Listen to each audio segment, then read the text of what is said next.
Hey guys, how's it going? I'm Sydney, that girl that used to be funny, from PhoneDog.com, and welcome to this week's episode of The Dog Pound. I'll be rounding up all the latest news from the mobile technology industry from last week and a little bit from this week. This morning is when WWDC got kicked off, and so Apple had its keynote address where they announced iOS 6.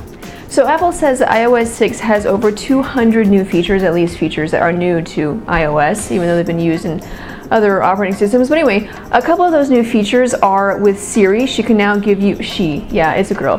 Siri can now give you more detailed information like sports scores and stats. There's also integration with OpenTable and Rotten Tomatoes to give you more information on movie times and restaurants. And Siri can now open apps. How advanced is that? I know. Siri will now be coming to the iPad once iOS 6 is launched. Now here's kind of a cool feature. Siri will be integrated with cars. By the end of this year, we'll have new cars with Siri support. So not only will your driving experience be hands-free, but will also be eyes-free. You'll be able to get turn-by-turn navigation through Siri, so you won't have to look at your phone. Moving on to other new features, there's now Facebook integration. You can now make FaceTime calls over a cellular network, and there's a couple of new features in Safari, like for example iCloud Tabs, which syncs all of your tabs across all of your Apple devices. But probably one of the biggest new features is Maps. Apple has now ditched Google Maps and it has created its own Maps application.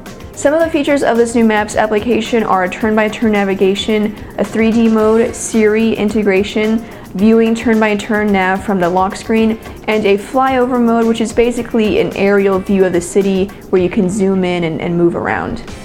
Apple will be launching iOS 6 this fall. There's a developer version available today, and it will be coming to the iPhone 4S, the iPhone 4, the iPhone 3GS, the iPad 2, the new iPad, and the 4th generation iPod Touch.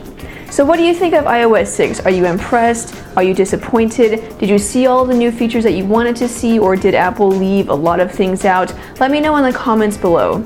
So more news about Apple, but this time about its ongoing legal battles, particularly with Samsung. Apple has now requested a preliminary injunction against the Samsung Galaxy S3, which was just announced and is probably the biggest competition to the iPhone and the next iPhone. Apple says that the Galaxy S3 violates 2 patents that it owns regarding unified search and data tapping.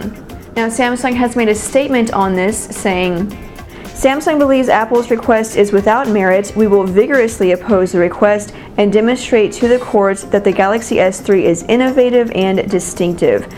Samsung also said that it assures its customers that the Galaxy S3 launch for the US will proceed as planned unless something happens with this preliminary injunction. We'll keep you guys updated on that.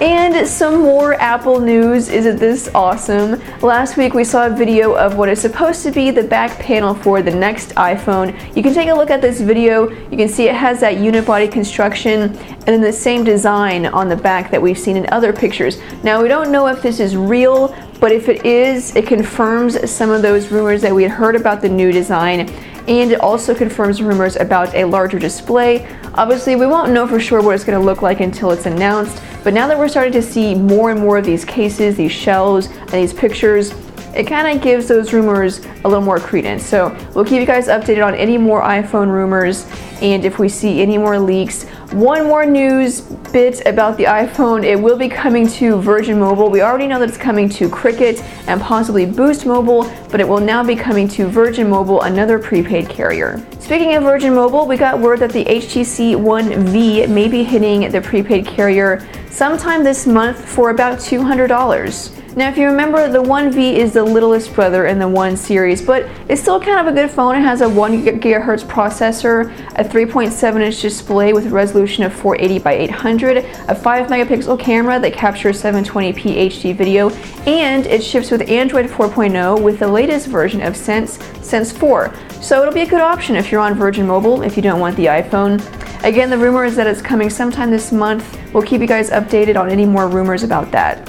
And just so the entire show is not about the iPhone, here's some Windows Phone news. Last week, the OS's marketplace surpassed 100,000 apps, which is a pretty big milestone. By comparison, it took Android 24 months and iOS 16 months to hit the same milestone. So Yay for Windows Phone!